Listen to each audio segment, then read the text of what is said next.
Carmichael popularized the phrase Black Power.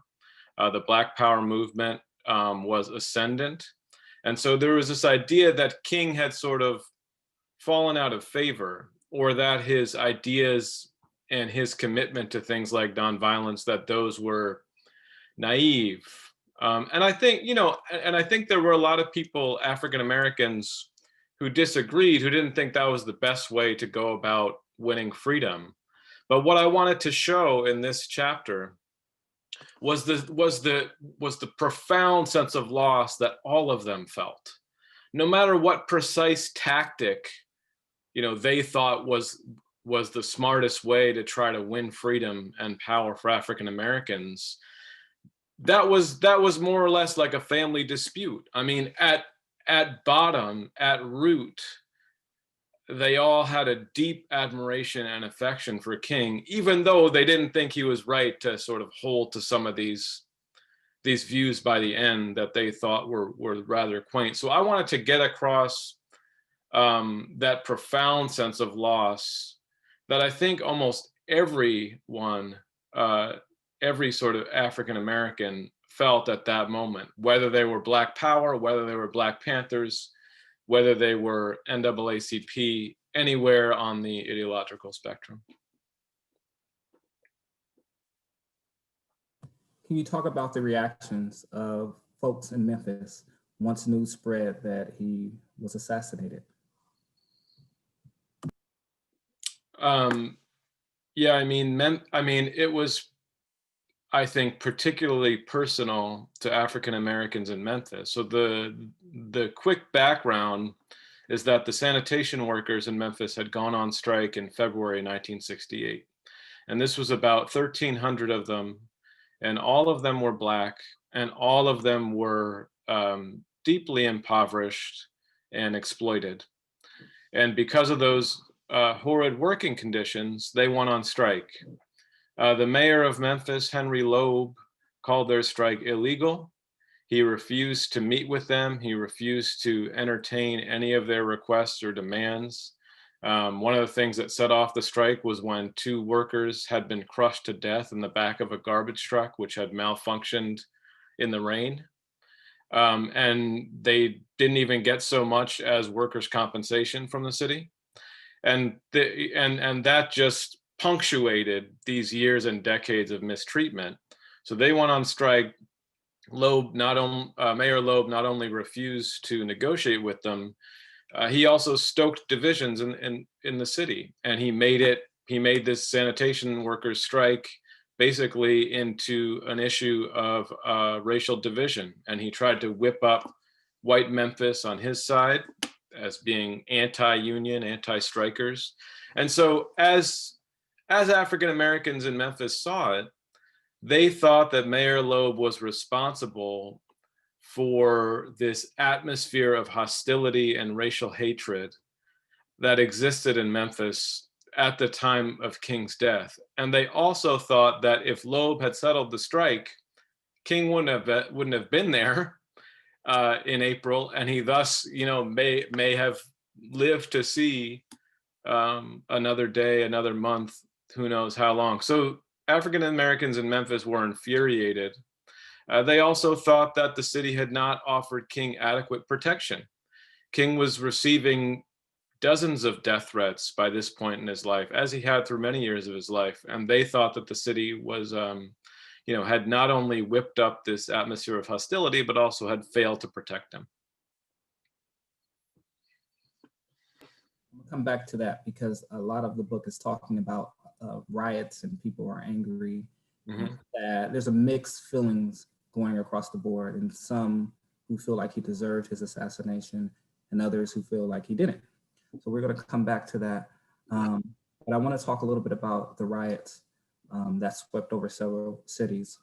The riots in Washington quickly gripped the world's imagination, that it was no small part because they occurred within blocks of the White House. It was due to the presence of Stokely Carmichael. Can you explain Carmichael's presence and the state of Black Americans related to race relations during this time?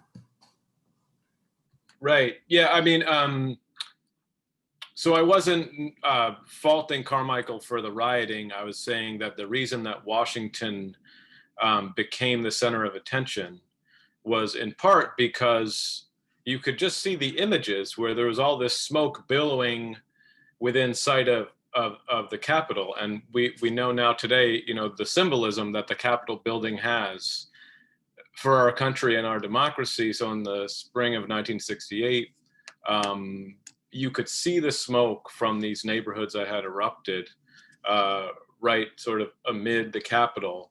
At the same time, this was Stokely Carmichael's headquarters, Washington, D.C. What Carmichael did on the night of King's death was he did not, in fact, incite violence. What he did was he gathered groups of African Americans who were out in the streets, and he led them peacefully through the streets. And he went to, and the group went to any white-owned business that was still open, and they asked that business owner to close out of respect for Dr. King, you know, to basically take the night off. And Carmichael was telling the people not to turn to violence, in fact. Of course, by that time, the momentum was really too strong in favor of violence. People were simply too angry. And at some point, Carmichael sort of left the crowd, and even that part of the crowd did turn to violence. But he was the premier Black Power leader in the country at the time, and this is why his presence in Washington was so important. Can you speak a little bit about the individuals who are involved in these riots? You detail some of the reasons why they, you know, got involved in terms of protesting and demonstrating in the streets. Can you talk a little bit about this sort of variety of different protesters and demonstrators? Yeah, I mean, there were a lot of different reasons for why people took to the streets and engaged in violence. I mean, if I just think about it before researching it, one just assumes that there's going to be an obvious cause and effect between King's death, and that's the reason that people are lighting buildings on fire, basically. But it's not so simple. I mean, the root causes of these uprisings had been festering in many American cities for decades. Of course, 1967, dozens of cities went up in flames, Newark, Detroit, most famously. And what was at the root of many of these uprisings, rebellions, riots, what was at the root was police brutality against African Americans, poverty that seemed not to be remedied, housing segregation, a whole constellation of conditions. And Martin Luther King himself, although King always despised and rejected violence, he many times sympathized with the people who were in the streets and turning to violence. Famously, he called riots the language of the unheard. And he sort of understood why people were turning to violence, and he hoped that the federal government, would address the conditions that were at the root of the riot. So I think many of people who turned to violence, when they were asked why they did it, a lot of them pointed to those root conditions, and they didn't it was just as though King's death was the catalyst or the trigger, but it was really those conditions that they seemed more frustrated about. Can you talk a little bit about, it's mentioned in the book about the reactions of politicians. Johnson was the president at the time, and there were many politicians who were straddling the fence in terms of attending his funeral or just having any thoughts or feelings about his assassination. Can you speak to their sort of reactions in terms of politicians? Yeah, I mean, when I first discovered that President Lyndon Johnson did not attend Martin Luther King's funeral, I was shocked. And I think, you know, one of the real points here is that the way King is thought of right now as basically an all-American hero is very different from the way he was thought of at the time that he lived. And he was a controversial and polarizing figure. And that's because most white Americans did not believe that Black protest was legitimate. basically, in any form. Whether it's Martin Luther King and his nonviolence, or Stokely Carmichael or Malcolm X and their more militant approaches.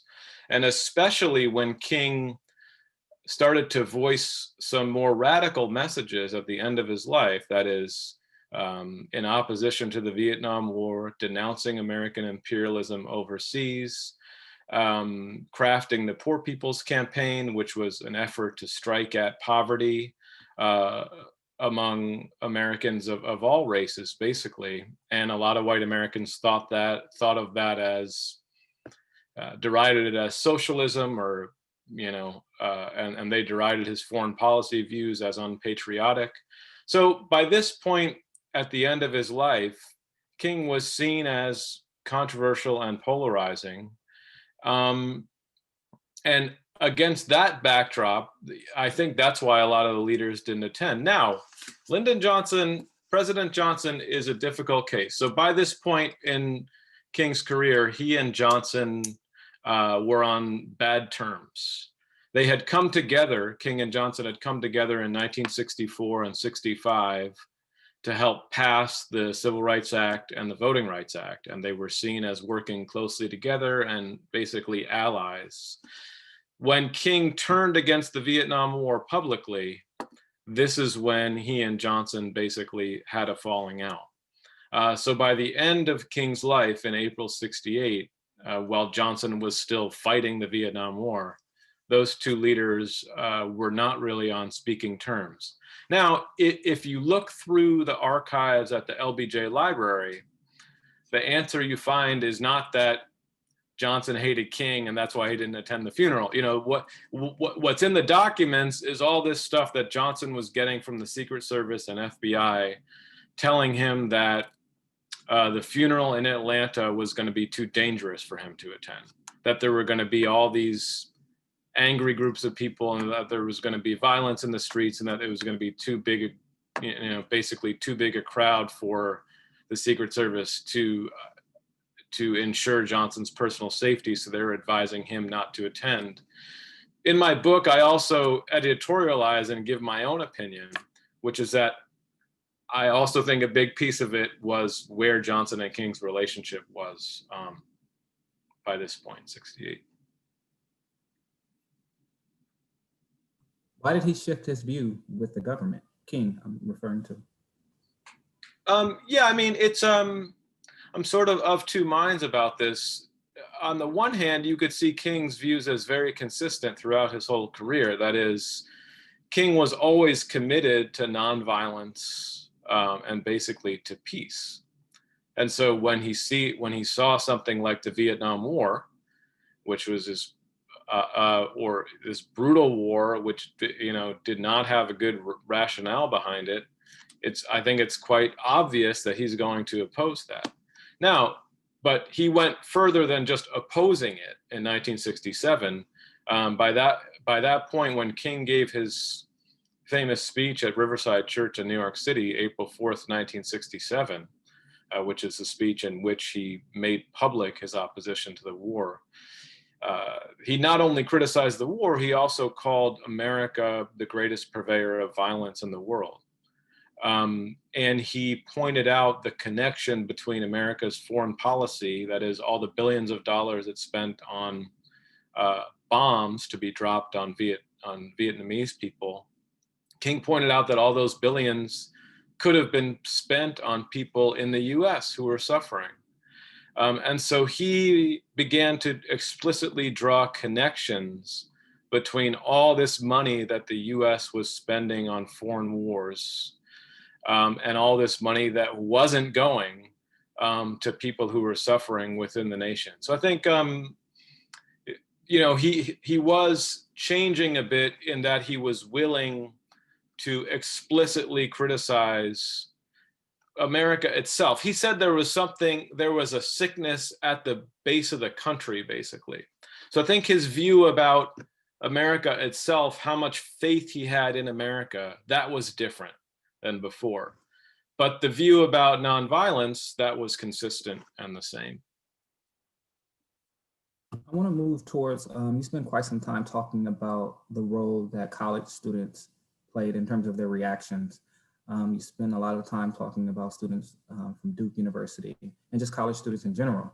Can you talk more about that and why you chose to focus on college students?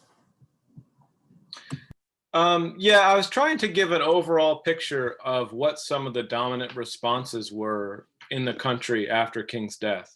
And I think among a segment of Americans, some people were driven to social action. I mean, they wanted to respond to King's death by forming movements for social justice and racial justice in their own communities.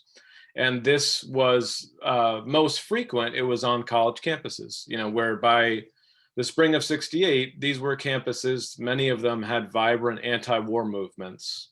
But a lot of the campuses, particularly at predominantly white institutions, some of those students had dabbled in the civil rights movement earlier in the '60s, but they didn't have, I would say a lot of them didn't have vibrant racial justice movements in '68. Now, one of the reasons that I picked Duke was because it definitely didn't have, the thing about Duke is its reputation is basically as a conservative Southern institution. So I thought it was interesting, more interesting that a movement arose among Duke students, more interesting than it would have been, say, if one arose among Berkeley students, because we would basically all expect it to happen at Berkeley. So the fact that it also happened at Duke was interesting to me. So I wanted to follow that thread. And what I found was at Duke, the night of King's assassination, a group of students and faculty marched to the president's home, basically with a list of demands. And these were everything from sort of personal demands. They wanted that president to rescind his membership in a segregated country club on the sort of, very individual level, to they wanted collective bargaining between Duke and the laborers who worked there. And those were basically African-American people. Those were, similar to the sanitation workers in Memphis. These were the poorest members of the Durham, North Carolina community who cleaned the dorms or the cafeterias at Duke. And the Duke students wanted them to have better wages. And so they presented that as a demand, and they engaged in what they called a silent vigil, which is they went and basically stopped going to class and went and slept on the main quad of the campus until they felt some movement on their demands. So I thought it was so these kinds of things happened at college campuses throughout the country. And the reason I picked Duke was because, to me, it went against the grain of what I would have expected at Duke. And that said to me that this was really a sort of profound moment that was setting things into action that other events wouldn't have. I'm going to play a clip of King's speech. And you speak on this, of him having these sort of visions or thoughts of him dying, basically. So I'm just going to play this real quick if I can get it.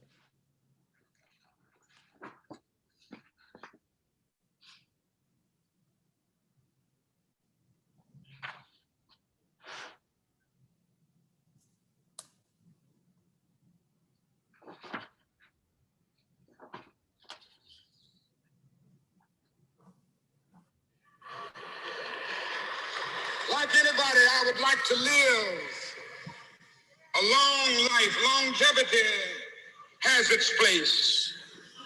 But I'm not concerned about that now. I just want to do God's will. And He's allowed me to go up to the mountain. And I've looked over and I've seen the promised land. I may not get there with you, but I want you to know tonight that we as a people will get to the promised land. Talk about that speech. That's an incredible speech. That speech the night of April 3rd, 1968 at Mason Temple in Memphis, the last speech of King's life. And he had arrived that day back in Memphis. He had led a couple of marches previously in March, and he was there to lead another march. And it was this, actually, it was this biblical thunderstorm going on outside, and yet still thousands of people had come to the church to hear him. And King had been receiving more death threats than usual through those first few months of 1968. He had been focused on his own mortality, I think, in a really acute way by that point. And so, and he had used this kind of refrain in previous speeches. I mean, it wasn't the first time he had talked about sort of going to the promised land, but there was something different in that last part of that speech where the emotion was different there. And if you watch the speech, you can also see King, when he's done, he's sort of not able to stand anymore. He sort of has to find a chair right immediately and sort of sit down and catch his breath. So he was in a way emotionally overcome at that point. And talking about how he was confident his people would get there, but he knew that he might not. And it's obviously the events of the following day make that an incredible speech. You have several photos throughout the book. Can you share some of the photos and talk a little bit about these photos, why you chose them for this book? Sure.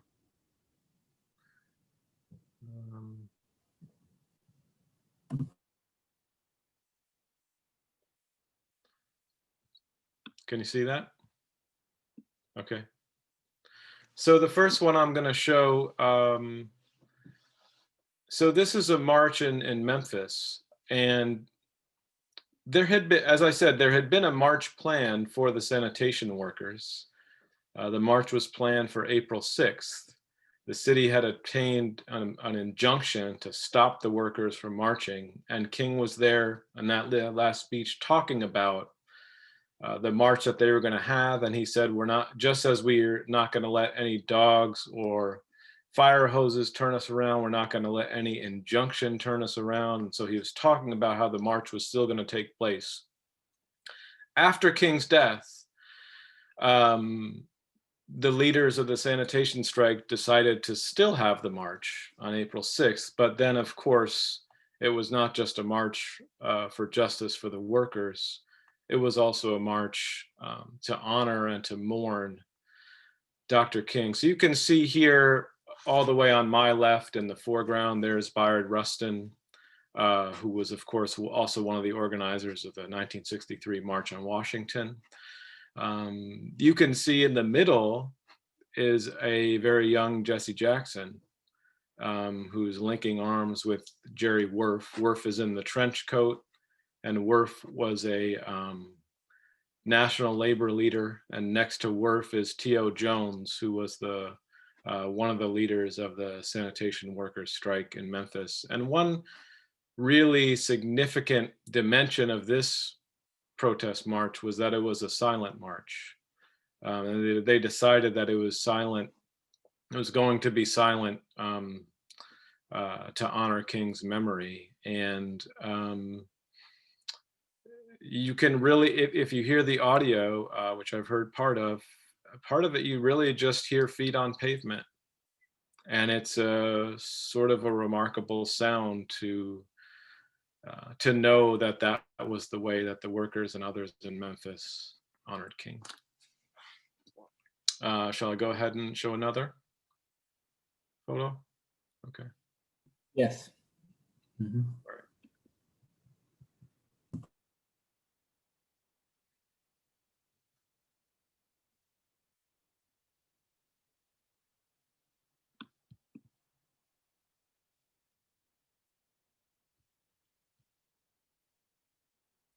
So here's a piece of art.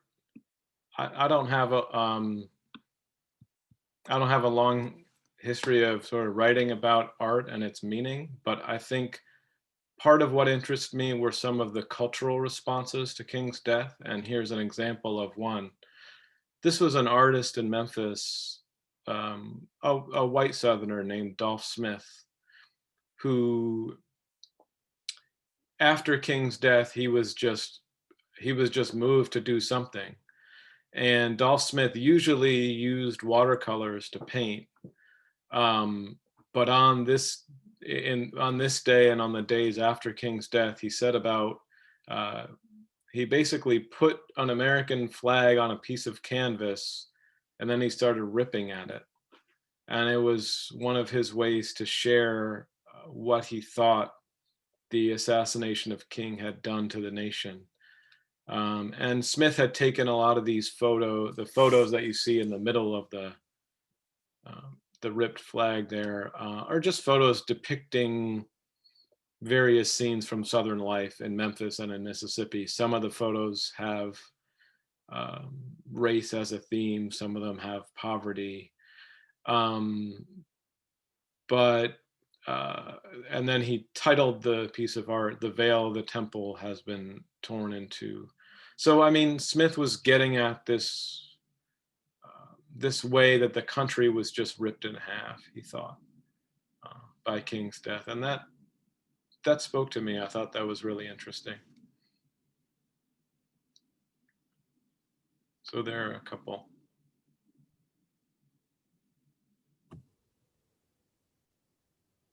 Okay. I can show another photo if you'd like. Okay, we'll show one more. Okay. Let's see.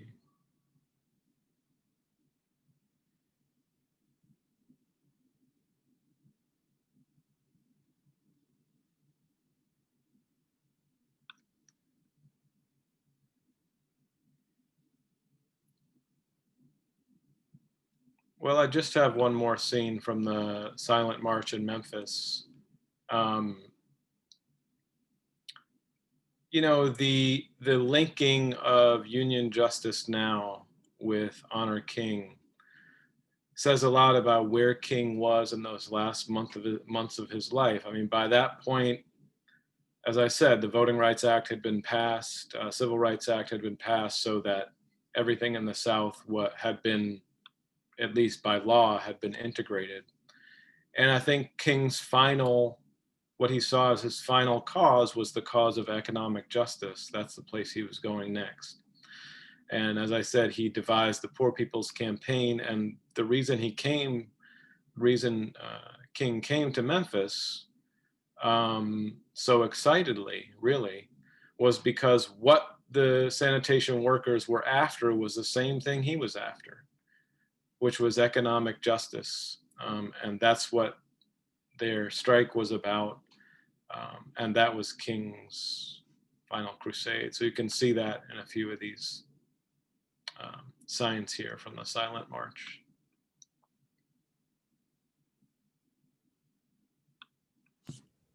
I'm gonna request if you can read a segment from the book. Okay. What page is this coming from? All right. So page 39. This is going along with the same theme that by the end of his career, King was, he was seen by many as this exalted figure who had won a Nobel Peace Prize and every badge of mainstream success. Yet he was still so energized by this movement that had brought him together with the downtrodden garbage workers. And that's where he was at the end of his life. He was in those places with people who were going hungry in rural Mississippi, with sanitation workers in Memphis. And this is the reason that some of King's colleagues decided in the final funeral march to have his wagon drawn by mules.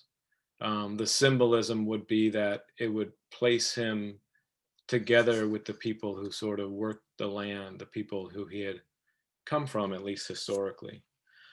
So I write in my section about the funeral march in Atlanta. King's coffin was loaded into a wagon drawn by mules. King had envisioned for the Poor People's Campaign a similar scene. Impoverished citizens would hitch their wagons and set out for Washington. As Bernard Lafayette put it, and Lafayette was a member of SCLC, the wagon symbolized what he lived for and what he died for. The mule-drawn wagon brought King down from the plane of Nobel laureates and the rarefied air of angels. It placed him squarely alongside ordinary Black laborers.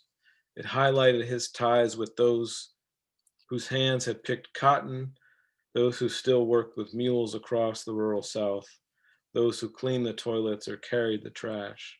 They were King's people.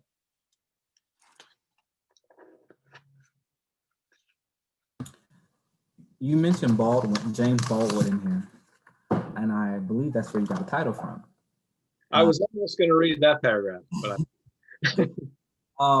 and so I want you to talk about that, but I want to read a paragraph that's coming from chapter 1, and it's talking about Baldwin and him buying a suit for the funeral.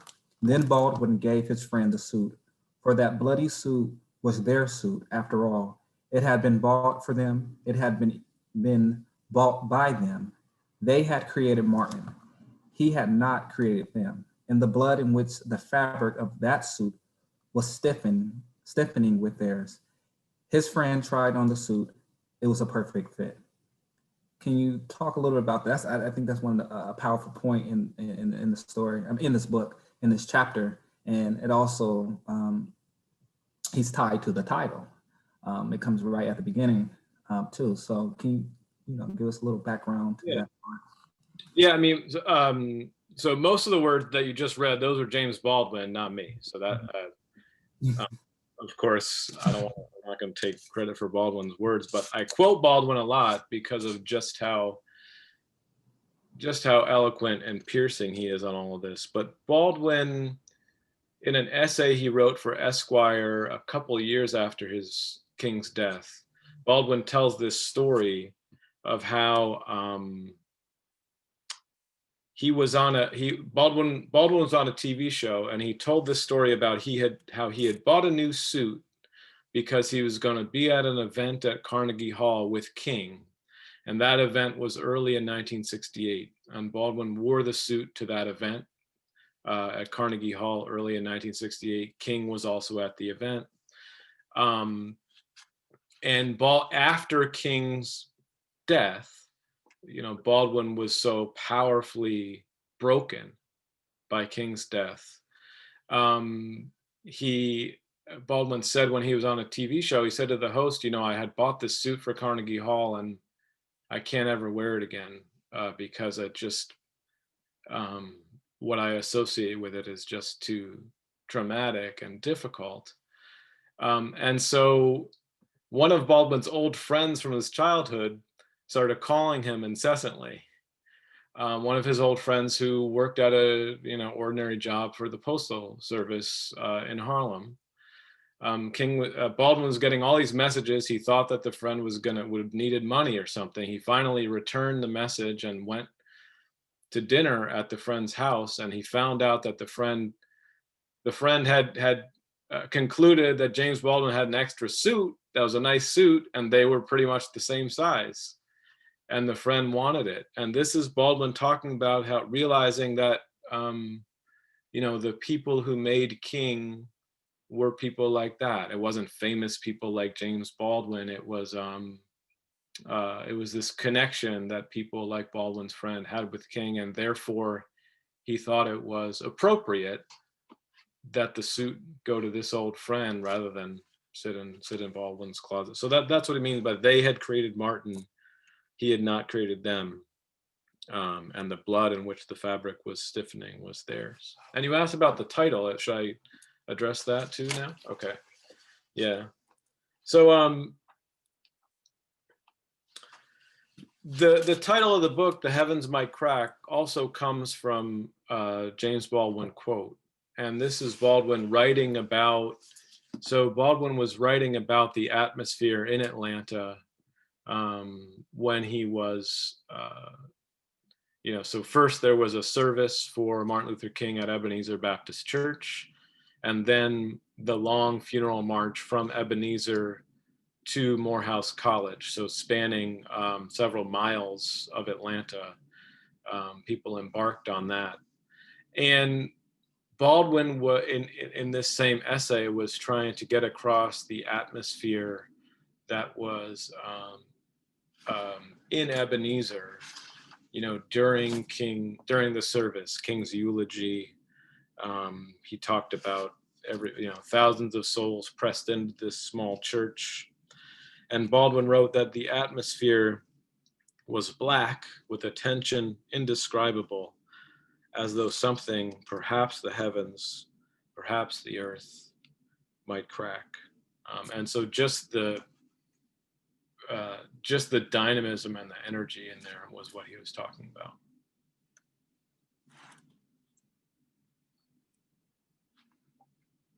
Can't hear you, Isaac. We're coming to the end of this segment. I just want to ask you one more question. This book tackles some of the issues surrounding racism in this country. In what ways does this book shed light on the recent insurrection at the White House last week? Yeah, I mean, well, a couple of ways. First, all of these conspiracy theories about the election, all the conspiracy theories, claiming that the votes in certain places were invalid. At the root of all of them is a claim that Black votes are invalid, because obviously the cities that Republicans have targeted, Philadelphia, Detroit, Atlanta, Milwaukee, others, the cities that are targeted are cities with large African American populations. So at the root of their claim is this idea that they believe we're not a multiracial democracy. This was, King's great hope was that America would become a multiracial democracy.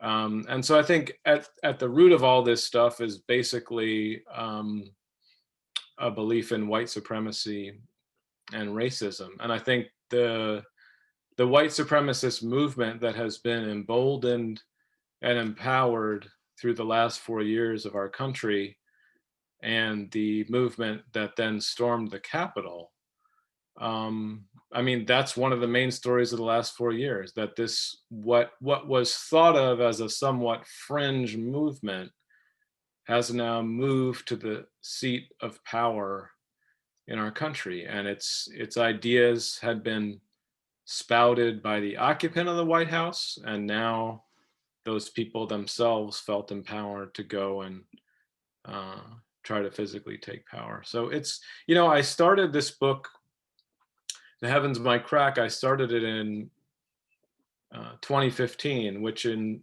terms of America's racial history is like a whole nother era.